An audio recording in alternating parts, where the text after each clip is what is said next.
Hablemos de plebiscito, un espacio informativo y de conversación sobre el próximo plebiscito constitucional del 25 de octubre. Participarán actores del mundo académico, representantes de los comandos y todos los pormenores de la decisión más importante que tendremos que tomar los chilenos en estos últimos 30 años. Conduce el politólogo y académico de la Universidad Austral de Chile, Patricio Contreras. Para que votes informado, síguenos todos los martes de octubre a las 11 horas. Un aporte de Radio Diferencia a la educación cívica.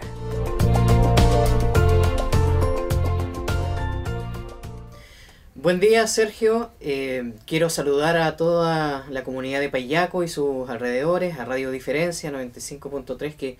abre este espacio dedicado a la educación cívica de cara al plebiscito constitucional del próximo 25 de octubre. Saludamos, por supuesto, también quienes siguen la transmisión por televisión y las distintas plataformas que cuenta la radio, y vuelvo a valorar la posibilidad que dan hacia la comunidad de poder abordar algo que se constituye quizás como la decisión más importante de los últimos 30 años, o incluso me atrevería a ser algo más ambicioso en decir que esta es una de las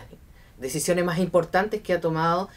la ciudadanía en los 210 años de vida independiente. Este es un programa, como bien señalaba, dedicado a informar. Vamos a tener diversos invitados del mundo académico el próximo martes. Excepcionalmente hoy día comenzamos el lunes, pero a partir del martes de la próxima semana vamos a estar con el doctor en Ciencia Política con Montesinos. Vamos a estar el martes 13 con un representante o una representante del Comando del Apruebo y la representante regional del Comando del Rechazo, para que ustedes en la casa también puedan conocer qué están planteando aquellos que hoy día están haciendo campaña por una u otra alternativa de cara, ¿no es cierto?, al plebiscito. Y el día 20 esperamos contar con el director o un representante del servicio electoral para que también nos entregue detalles de la elección, porque no solamente es una elección importante, sino que es una elección que además se hace distinta por el contexto que estamos viviendo hoy día, un contexto de crisis sanitaria global que ha golpeado a nuestro país, que ha golpeado a distintas comunas y a la región en general, sobre todo estos últimos días que hemos visto un alza de casos en toda la región. Por lo tanto, va a ser también un tema de discusión cómo vamos a desarrollar estos procesos electorales que, como usted sabe, convocan a mucha gente. Y incluso se piensa que este plebiscito podría convocar a más gente de lo que vota normalmente, dada la importancia que tiene. Entonces, a través de la mirada del mundo académico, de los actores políticos que hoy día están apoyando una u otra alternativa y quienes les toca organizar esta elección, en el caso del CERVEL, vamos a poder disponer a usted de información relevante para que pueda participar y, por supuesto, pueda hacerlo de manera informada. Y justamente con la información es donde quiero poner el primer punto. Es muy importante considerar que que lo que vamos a vivir este próximo 25 de octubre es un fenómeno o es un proceso político que es histórico. Nunca se había desarrollado un evento de estas características. En Chile hemos tenido en nuestra historia institucional 210 años, ¿no es cierto?, de historia institucional. Hemos tenido 3 constituciones. La Constitución de 1833, que se gesta a partir de un conjunto de ensayos constitucionales, entre medio algunas guerras civiles, golpes de Estado, un conjunto de procesos de inestabilidad política que llega a la Constitución de 1833, que la redactan diputados, ¿no es cierto?, del Congreso en ese tiempo, más 20 ciudadanos que lo designa el propio Congreso y forman una gran convención en la que finalmente redacta ese texto constitucional, y de esa manera se aprueba esa constitución en el Congreso. Y años más adelante, en 1925, el presidente Arturo Alessandri Palma convoca una comisión liderada por él mismo, donde su ministro del Interior es quien le toca encabezar en la práctica la redacción de una nueva constitución, y la que después se somete a un plebiscito en donde la participación fue limitada, por ejemplo, a los hombres, fue limitada, por ejemplo, a los mayores de 21 años, y la participación electoral en ese plebiscito fue bastante baja, considerando además que las personas que podían votar ya era un grupo limitado de la sociedad chilena. Y la última constitución, que es la que nos rige actualmente y sobre la que estamos discutiendo, es una constitución que se gesta a partir de que la Junta Militar, post golpe de Estado, decide entregarle a Chile una nueva institucionalidad y designa una comisión, la conocida Comisión Ortuza, donde cada uno de esos actores son designados por la Junta Militar, redactan una constitución y se desarrolla un plebiscito en el cual participan cerca de 5 millones de chilenos de ese entonces. Gana la opción aprobar ese texto que desarrolló esta comisión, pero hay que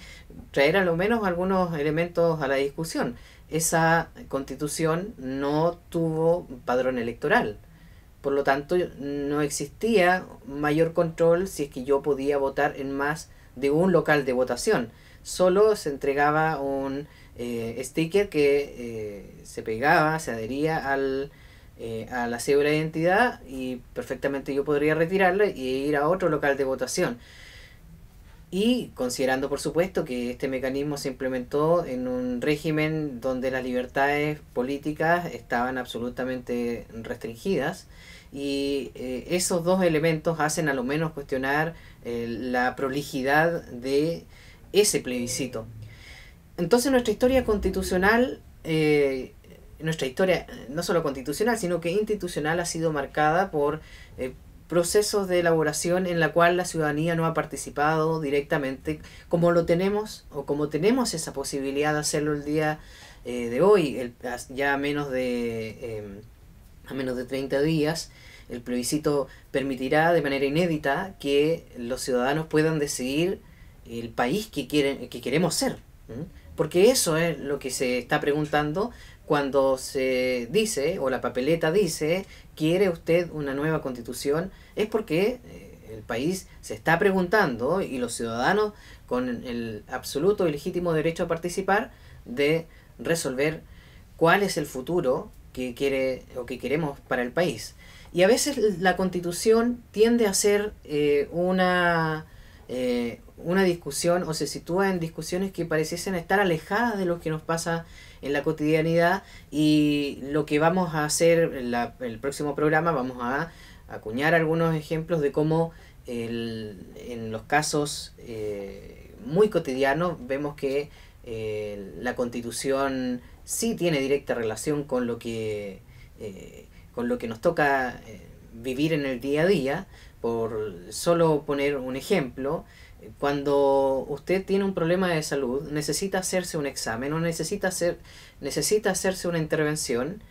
y resulta que aquello que se le ha diagnosticado no está en el GES, ¿no es cierto?, el plan Auge, como se conocía antiguamente,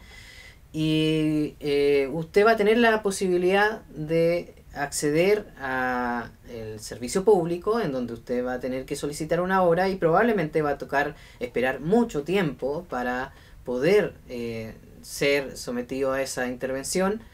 Y en la segunda opción va a ser que usted va a tener la disponibilidad, o va a estar disponible para usted, va a tener el libre acceso a una clínica privada para poder realizarse ese examen o esa intervención que podría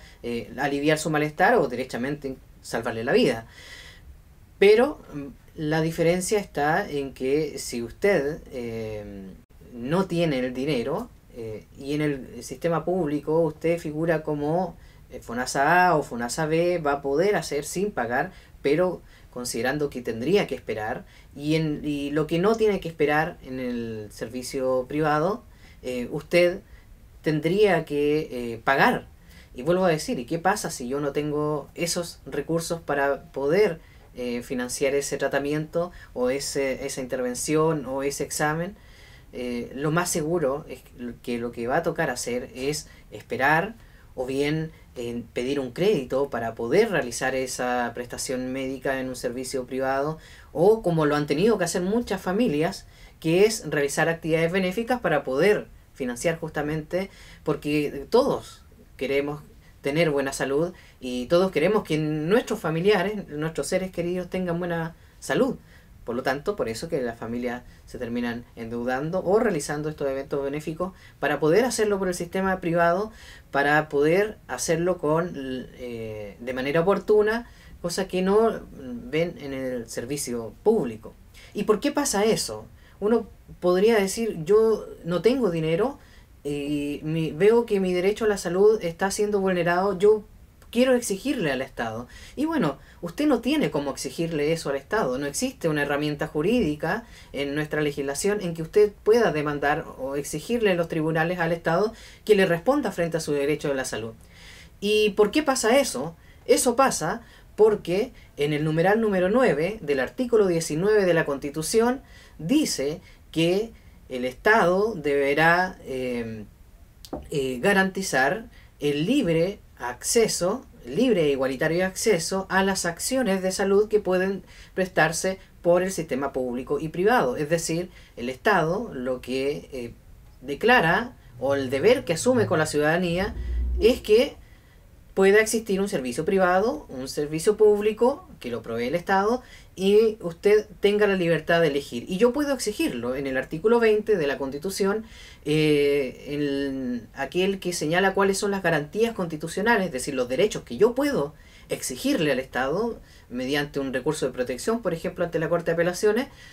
Puede usted, ¿no es cierto?, hacerlo, pero sobre el derecho a elegir. Es decir, usted tiene garantizado en Chile el derecho de poder elegir si va al hospital o si va a la clínica, si usted va a pagar una clínica o si usted va a esperar en el servicio público. Por lo tanto, va a estar en esa encrucijada que les decía, o va a tener que esperar con los riesgos que eso implica, con la incertidumbre que eso genera, arriesgándose probablemente a empeorar de salud, o incluso, más que seguro, alguien de ustedes debe tener algún caso de conocido en que algunas personas han fallecido justamente esperando esa prestación médica, y en cambio, aquel que tiene recursos puede hacerlo en el sistema privado, y seguro que aquellos que no tienen el problema económico,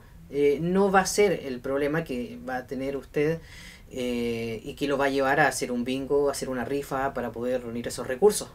Ahí hay un ejemplo concreto de cómo una situación cotidiana que ocurre en todas las familias de Payaco, de sus alrededores, de la región, del país, cómo tiene directa relación con la Constitución. Entonces, vamos a decidir algo sumamente importante, porque las sociedades, para poder convivir, requieren establecer acuerdos mínimos. Y para que esos acuerdos mínimos nadie los pueda desconocer, vamos a escribir esas leyes o esos acuerdos, los vamos a llevar a un papel, y esos acuerdos serán las leyes, son aquellas que van a regular nuestra convivencia en sociedad. Y no todas las leyes son iguales, por supuesto. Hay muchas leyes que regulan muchos asuntos específicos, y hay una sola gran ley, que es la Constitución, y que va a regular sobre lo general, sobre la organización de esta sociedad, en nuestro caso el país, y además tiene la característica que ninguna de las otras leyes le puede contradecir. Al contrario, la Constitución es la que fija los principios generales, establece cuáles son sus derechos, cuáles son sus deberes, establece y define cómo es nuestra forma de Estado, nuestra forma de gobierno, cuáles son nuestras autoridades, nuestras instituciones, cómo se eligen. Eso lo define la Constitución, y todas las leyes que se encargan de regular asuntos específicos deben regirse por esos principios generales que se establecen en la Constitución. Por lo tanto, estamos en un proceso que invita a refundar nuestra forma de organizarnos. Y eso es lo que establece la primera papeleta. Una primera papeleta que señala apruebo o rechazo frente a la pregunta: ¿quiere usted una nueva Constitución? apruebo o rechazo. Va a haber una segunda papeleta, que eso también le da una característica distinta a este proceso constituyente, a diferencia de lo que hemos vivido en la historia y que les comentaba al comienzo, donde en una oportunidad participaron ciudadanos que fue en la gran convención, pero que fueron designados por el Congreso. Los otros procesos fueron directamente designados por el gobierno, por el presidente o la junta militar de turno, y fueron, desde el punto de vista técnico, jurídico y más que seguro, no habían personas de Payaco, no habían personas de regiones, no habían personas campesinas, no habían personas que no eran abogados y que podían haber aportado en una visión de cuál era la sociedad que queríamos. Y hoy día vamos a tener esa posibilidad, sea cual sea la alternativa, porque escúcheme bien, la segunda papeleta le va a consultar a usted qué órgano quiere que redacte la nueva constitución en el caso que gane el apruebo, y va a haber por un lado una convención mixta constitucional en la que quedará conformada por 50% de personas electas democráticamente el día 11 de abril y además esa convención mixta, el otro 50% será compuesta por parlamentarios en ejercicio que entre ellos van a elegir, entre sus pares van a elegir quiénes van a conformar esa convención mixta. Es decir, la primera opción incluye ciudadanía, pero al 50%, y el otro 50% serían los actuales parlamentarios, que definirían una cantidad equivalente a la que se elegiría en el caso de los ciudadanos. Y está la convención constitucional que va a tener como característica que el 100% de las personas que los integren son personas que vamos a elegir para esos efectos, para que redacta la Constitución. Es decir, el 11 de abril nosotros elegiríamos a las personas que redactarían esa Constitución, que debieran representarnos para redactar la Constitución. Eso jamás lo hemos hecho, y vuelvo a decir, en 210 años de historia institucional, de vida independiente, y eso hace que este proceso sea un proceso inédito, que sea un proceso histórico del que definitivamente no nos podemos restar. Y no nos podemos restar porque la Constitución, aunque no lo veamos a buenas y a primeras, tiene directa relación con nuestra vida cotidiana. Es un proceso en el cual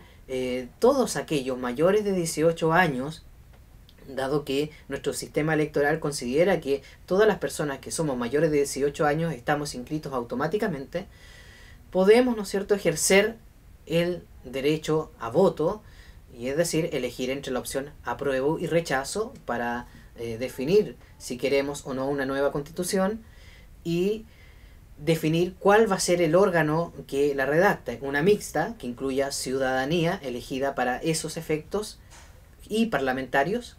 y una segunda alternativa que va a ser que el órgano esté compuesto solamente por ciudadanos electos para ese fin, que sería el de redactar la Constitución. Hay otros pormenores que también hay que tener en consideración en la elección, en el próximo plebiscito constitucional. Como van a haber medidas de seguridad que deben considerar, es una de las más importantes que cada uno debe llevar su lápiz pasta azul, y yo invito a recordar aquello para que no tenga inconvenientes el día que vaya a participar de la elección. Obviamente que se van a tomar las medidas sanitarias correspondientes. El CERVEL inició un proceso de reclutamiento de personas que van a ayudar a ordenar las filas para que se respete la distancia social. Hay que asistir con mascarilla, van a disponer de alcohol gel, van a cambiar las cámaras secretas, van a tener otras dimensiones. Y por supuesto que los vocales de mesa también van a tener sus medidas de protección para que nadie corra riesgos, porque insisto, todos consideran que es muy importante participar. Y sobre todo, como les digo, hacerlo de manera informada, y para eso está este programa, para que se pueda informar. Yo he entregado hoy día solo algunos elementos para la presentación de este programa, pero vamos a ir complementando, como digo, el próximo martes con el doctor en Ciencias Políticas, Egon Montesinos, con el cual vamos a estar comentando algunos elementos más de esta discusión constitucional. Vamos a tener el día 13 a un representante del apruebo y del rechazo para que usted pueda conocer cuáles son las respectivas posturas en la voz, ¿no es cierto?, de quienes están hoy día desarrollando las campañas por cada una de estas alternativas y contar, ¿no es cierto?, con representantes del CERVEL para que nos cuente algunos detalles y usted tenga la certeza, tenga la claridad y el conocimiento de que podrá asistir a votar y lo hará de manera segura. Muy importante entonces estar informados, porque en este programa vamos a ir también sacando algunos mitos de la discusión que no aportan a la convivencia cívica. Se habla, por ejemplo, por un lado, que si gana una alternativa, si gana la alternativa del apruebo, Chile se convertirá en Venezuela y va a tener una constitución chavista. O bien se dice o se hace campaña en algunos casos, no en todos, digo, en el apruebo, en que se dice por mejores pensiones, por sueldos más justos, por un reconocimiento de los pueblos originarios, vota a prueba. Pero es que es necesario también clarificar que el votar a prueba no significa que al día siguiente se van a mejorar las pensiones, se van a mejorar los sueldos, porque lo que va a pasar si aprobamos es que se va a iniciar un proceso para discutir aquellos problemas que la ciudadanía puso en la palestra el 18 de octubre. Y si gana el rechazo, será que la mayoría del país dice que quiere mantener y quiere seguir funcionando como lo ha hecho hasta el día de hoy. Y eso es lo que estamos decidiendo. Mantener el país en las condiciones y la forma que se organiza hoy día, o generar una instancia democrática para poder resolver cómo tendría que reorganizarse el país. Entonces, invito a que esta información que vamos a estar entregando, invito a que usted, cuando sea parte de estas discusiones, evitemos esos mitos que no aportan, porque lo importante, vuelvo a decir, es votar en este plebiscito que es sumamente importante, que quedará grabado en la historia de nuestro país, y hacerlo de manera consciente, informada y, como les digo, en atención a esta pandemia, hacerlo de manera segura. Así que eso, amigos, muchas gracias y nos vemos el próximo martes a las 11 horas por esta casa radial, Radio Diferencia, que aquí vuelvo a agradecer la oportunidad de hacer algo de educación cívica para los amigos y amigas de Payaco y de sus alrededores, y por supuesto a quienes siguen la señal por televisión y las redes sociales. Nos vemos entonces el próximo martes, donde vamos a seguir con más información de cara a este plebiscito constitucional 2020. Hablemos de plebiscito, un espacio informativo y de conversación sobre el próximo plebiscito constitucional del 25 de octubre. Participarán actores del mundo académico, representantes de los comandos y todos los pormenores de la decisión más importante que tendremos que tomar los chilenos en estos últimos 30 años. Conduce el politólogo y académico de la Universidad Austral de Chile, Patricio Contreras. Para que votes informado, síguenos todos los martes de octubre a las 11 horas. Un aporte de Radio Diferencia a la educación cívica.